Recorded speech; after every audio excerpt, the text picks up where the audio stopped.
Que a paz de nosso Senhor e Salvador Jesus Cristo esteja com todos vós. Dando continuidade em nossos estudos sobre da conversão à salvação, no último capítulo eu vos falava que, tendo nascido de novo, começa a luta contra si mesmo, como diz aos Gálatas no capítulo 4, versículo 29, e também no capítulo 5, versículos 16 e 17. O capítulo 4, versículo 29 diz assim: Como, porém, outrora o que nascera segundo a carne perseguia ao que nascera segundo o Espírito, assim também agora. Ou seja, a nossa natureza terrena, que é segundo a carne, que é segundo este mundo, a nossa natureza terrena, que nasceu primeiro, não aceitará o nascimento do novo homem, do ser celestial, daquele que é segundo o Senhor Jesus Cristo, o Adão lá de cima,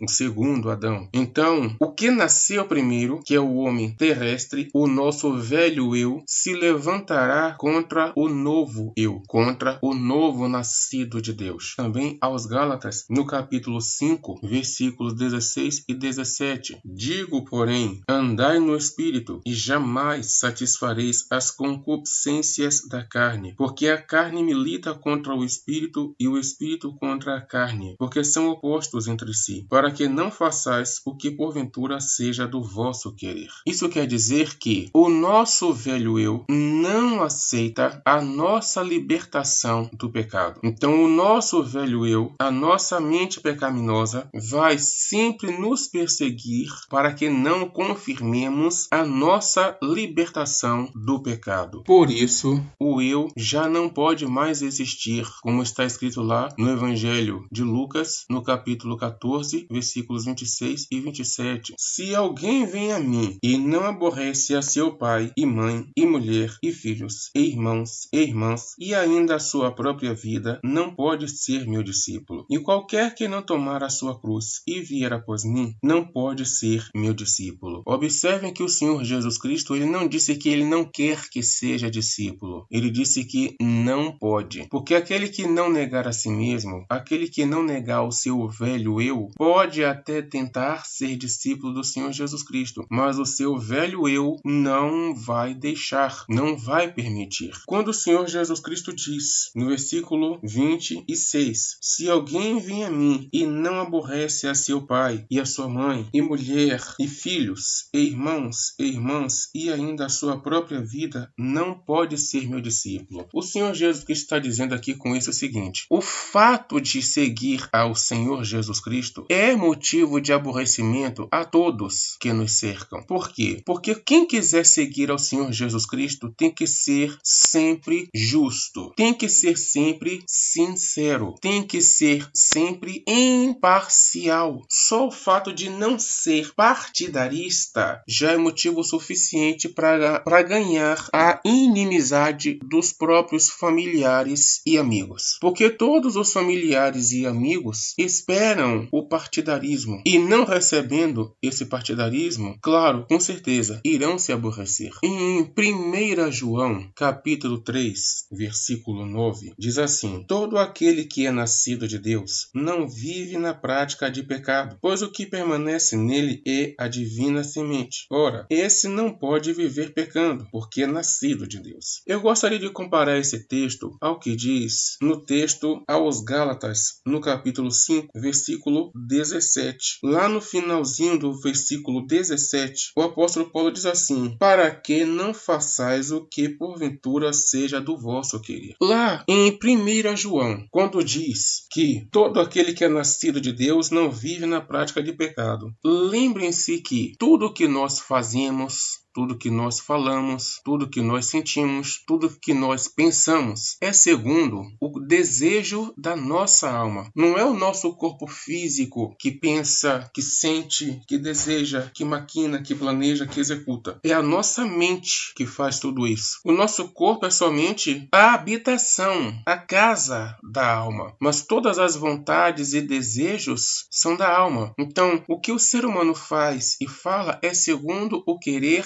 da da alma. Quando a pessoa nasce novamente, ele tem uma nova vida. Ele é um novo nascido de Deus. Isso significa dizer que, se ele vier a pecar, não é a alma que está pecando. Aí já é o costume do corpo e da mente que o induzem a isso. Por quê? Que é pecado diante de Deus. Pecado diante de Deus é todo erro consciente, proposital. Quando uma pessoa comete um erro de forma inconsciente ou não proposital, não planejado para Deus, isso não é pecado. Por isso que as criancinhas, por mais que elas errem, por mais que elas tropecem, por mais que elas falham, ainda que uma criancinha cometa aquilo que nós chamamos de crime, para Deus, aquela criança não tem pecado nenhum, porque foi um erro praticado fisicamente, mas não pela alma daquela criança. O que é considerado pecado diante de Deus é aquilo que vem da alma. Por isso que o próprio Deus disse: a alma que pecar, essa morrerá. Então, quando uma pessoa nasce novamente, o que vai forçar ela ao erro não é a alma dela, mas sim o vício do corpo. Vai forçá-la àquela prática que agora a alma não quer fazer. É o que o apóstolo Paulo diz aos Gálatas aqui no capítulo 5, versículo 9. Para que não façais o que porventura seja do vosso querer. Qual é o querer daquele que nasceu de Deus? É fazer tudo que agrade a Deus. É isso que Deus vai considerar. O que Deus considera pecado é quando a alma quer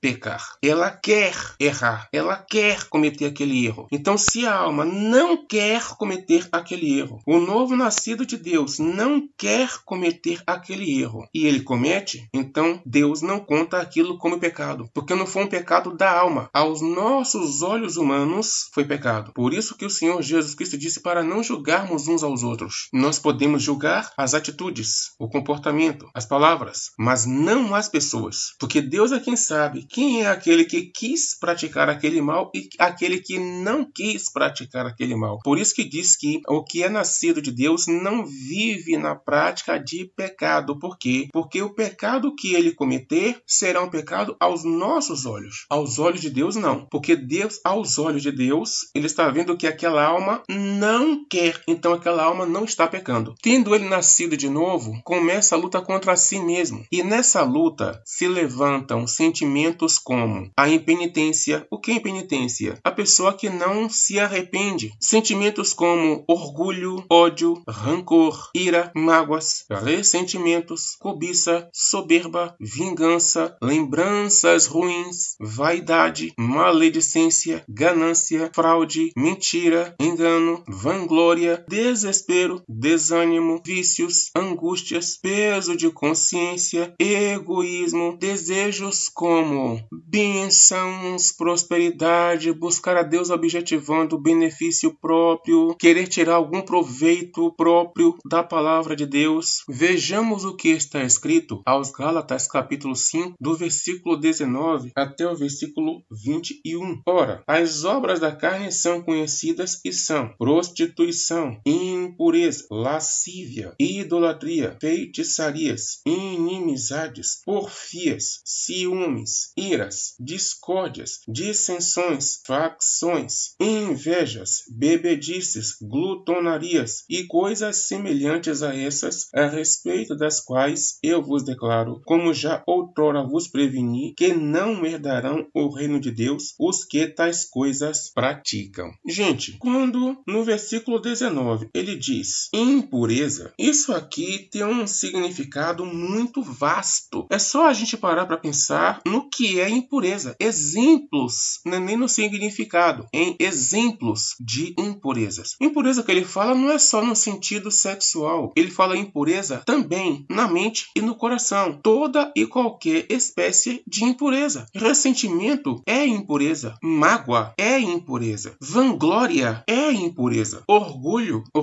no sentido pecaminoso, é impureza. Rancor é impureza. Ressentimento é impureza. Por isso que se diz de tudo que se deve guardar, guarda o teu coração. Ou seja, proteja o teu coração. Proteger para quê? Para que não entre nele nenhuma espécie de impureza. Ou, havendo alguma espécie de impureza, que seja lavado, purificado esse coração. coração. Então, quando ele diz impureza, tem um sentido muito vasto. Cabe a cada um parar para analisar e observar, se vigiar quanto a toda e qualquer espécie de impureza. Tudo isso junto forma o exército do velho homem, que, servindo de forte ferramenta usada pelo maligno, vai com tudo contra esse novo homem. Pois o maligno, a ninguém ele pode forçar, mas o velho homem, esse sim, pode coagir o novo homem, pode forçar o novo homem. Como diz lá em Efésios, capítulo 2, versículo 2, nos quais andaste outrora segundo o curso deste mundo, segundo o príncipe da potestade do ar, do espírito que agora atua nos filhos da desobediência. Qual é o curso deste mundo? Qual é o rumo? Qual é a linha? Qual é a direção que este mundo segue? É viver de maneira regalada, viver bem, ter bênçãos, ter prosperidades, uns honestamente, outros desonestamente, mas todos no pecado. O curso deste mundo. Tudo isso segundo o príncipe da potestade do ar. Em outros estudos eu expliquei o que é o príncipe. Quando a Bíblia fala de principados no mundo espiritual, está falando de poderes que operam em determinadas áreas, governos que operam em determinadas áreas. Quando se fala príncipe ou principado, significa que obedecem a um superior. Eles são somente governantes de determinada área ou região. Então, quando se fala de príncipe da potestade do ar, governante dos poderes do ar que dominam sobre a humanidade, esse príncipe da potestade do ar é que dita o rumo, que dita o curso deste mundo. Ele dita, e como todos foram vendidos à escravidão do pecado, todos são obrigados a seguir o rumo deste mundo, rumo ditado pelo príncipe da potestade do ar. E cabe somente ao novo nascido de Deus resistir,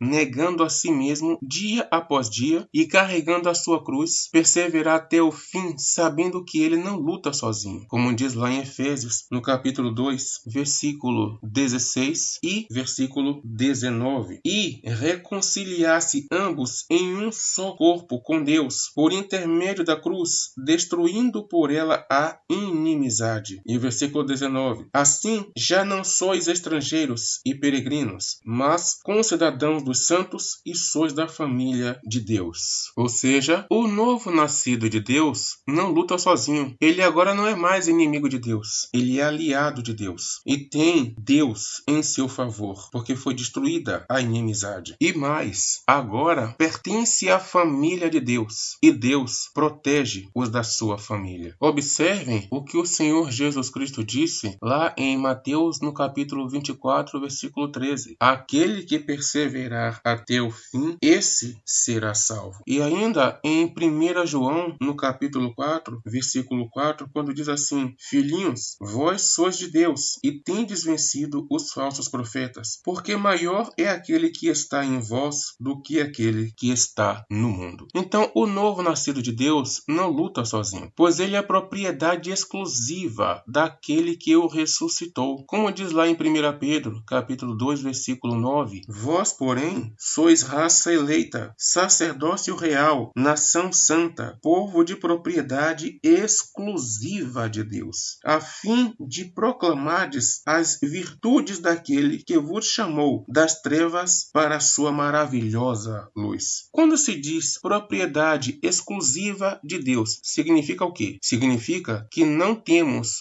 dois donos. Significa que aquele que nasceu de Deus, ele não tem dois donos, ele não tem mais de um dono. Ele tem um único dono. Ele é propriedade exclusiva de Deus. E ainda aos Romanos, no capítulo 14, versículos 7 e 8. Porque nenhum de vós vive para si mesmo, nem morre para si. Isso significa que nós fomos comprados não para vivermos para nós mesmos, segundo o curso deste mundo. O curso deste mundo, que é um curso ditado pelo príncipe da potestade do ar, é um curso que nos determina a vivermos para nós mesmos. Tudo o que adquirimos é só para nós. Quantas pessoas dizem: o que eu adquiri com os meus esforços, eu não conquistei para dividir com ninguém. Eu não tenho obrigação de dividir com ninguém. Essas são as palavras do curso deste mundo. Mas quando fomos comprados por Cristo Jesus, não fomos comprados para vivermos para nós mesmos. Aquele que é nascido de Deus não vive para si mesmo, nem morre para si. Porque se vivemos, para o Senhor vivemos. Se morremos, para o Senhor morremos. Quer, pois, vivamos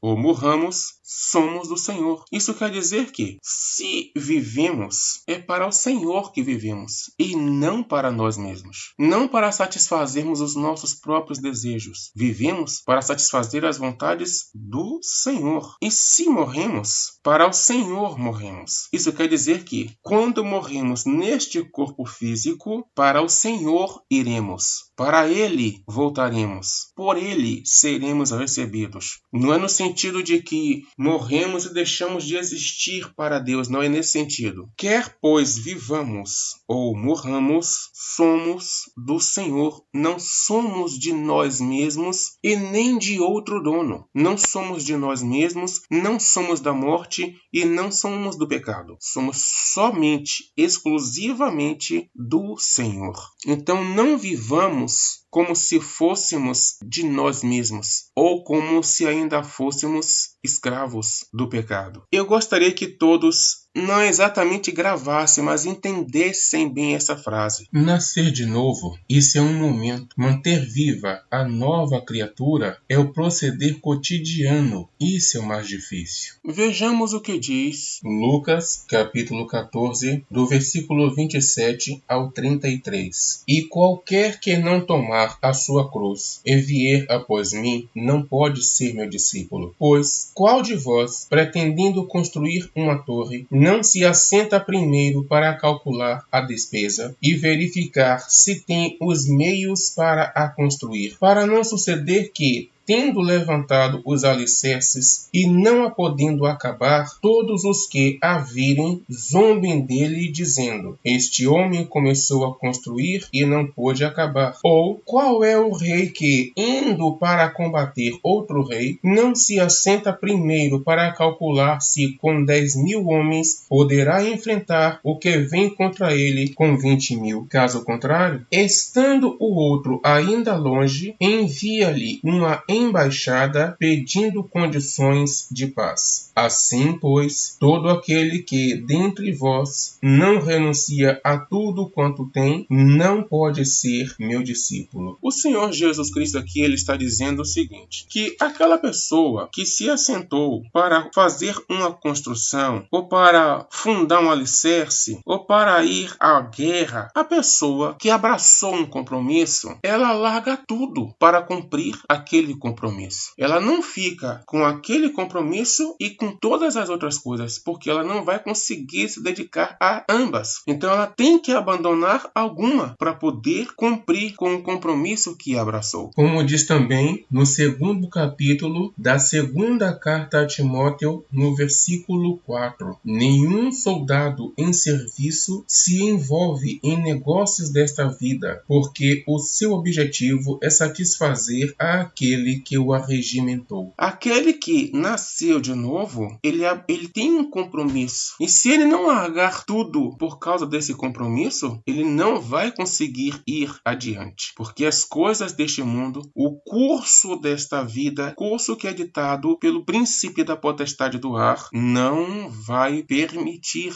É o mesmo que está escrito aos Romanos no capítulo 6, do versículo 16 até o versículo 23. Não sabeis que aquele a quem vos ofereceis como servos para obediência, desse mesmo a quem obedeceis sois servos, seja do pecado para a morte ou da obediência para a justiça. Mas graças a Deus, porque outrora escravos do pecado, contudo viestes a obedecer de coração à forma de doutrina a que fostes entregues. E uma vez libertados do pecado, fostes feitos servos da justiça. Falo como homem por causa da fraqueza da vossa carne. Assim como oferecestes os vossos membros para a escravidão da impureza e da maldade, para a maldade, agora oferecei os vossos membros para servirem à justiça, para a santificação. Porque quando eres escravos do pecado, estáveis isentos em relação à justiça.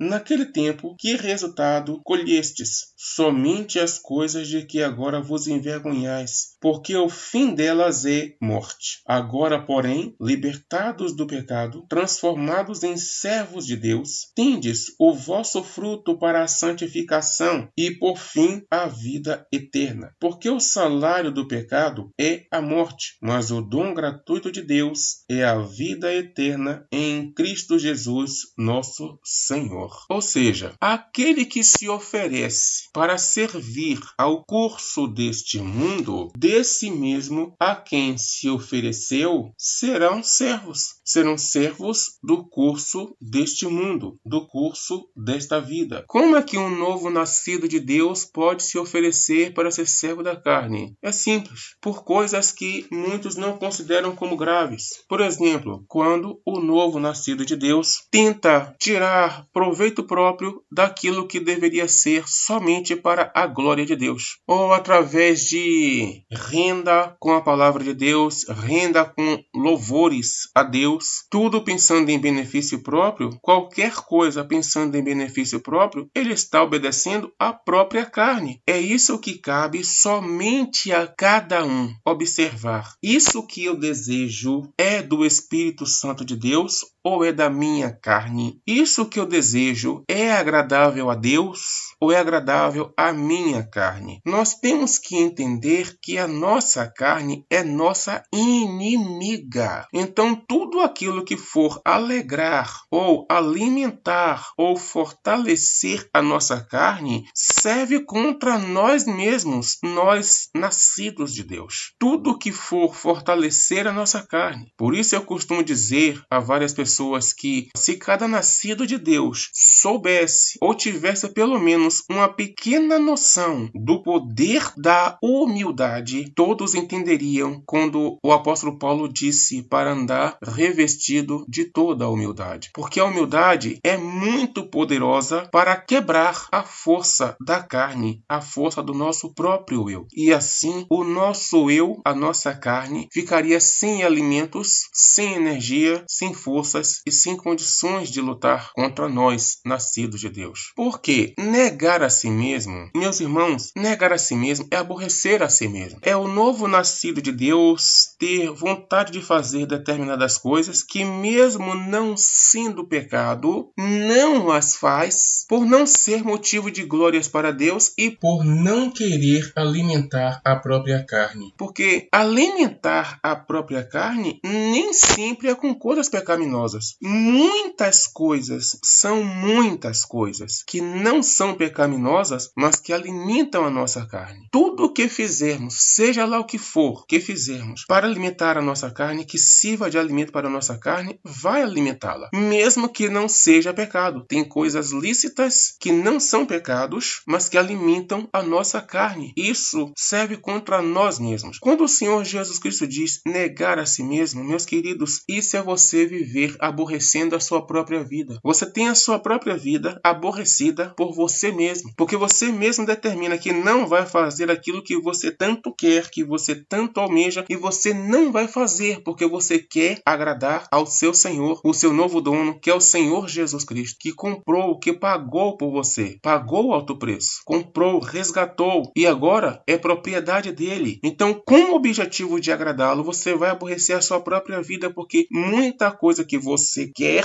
você percebe que vai alimentar a sua carne e você decide não fazer. Não é o Senhor que te força, não é o Espírito Santo que te força, é uma coisa que você determina, você determinou não fazer. Isso é morrer todos os dias. É como está escrito lá aos Gálatas, no capítulo 5, versículo 24. E os que são de Cristo Jesus crucificam a carne com as suas paixões e concupiscências. 10. E também lá em 2 Pedro, capítulo 1, do versículo 5 ao 11. Por isso mesmo, vós, reunindo toda a vossa diligência, associai com a vossa fé a virtude, com a virtude o conhecimento, com o conhecimento o domínio próprio, com o domínio próprio a perseverança, com a perseverança a piedade, com a piedade a fraternidade, com a fraternidade o amor. Porque estas coisas existindo em vós e em vós aumentando, fazem com que não sejais inativos nem infrutuosos no pleno conhecimento de nosso Senhor Jesus Cristo. Pois aquele a quem estas coisas não estão presentes é cego, vendo só o que está perto, esquecido da purificação dos pecados de outrora. Por isso, irmãos, procurai com diligência cada vez maior confirmar a vossa vocação e eleição, porquanto, procedendo assim, não tropeçareis em tempo algum, pois desta maneira é que vos será amplamente suprida a entrada no reino eterno de nosso Senhor e Salvador Jesus Cristo.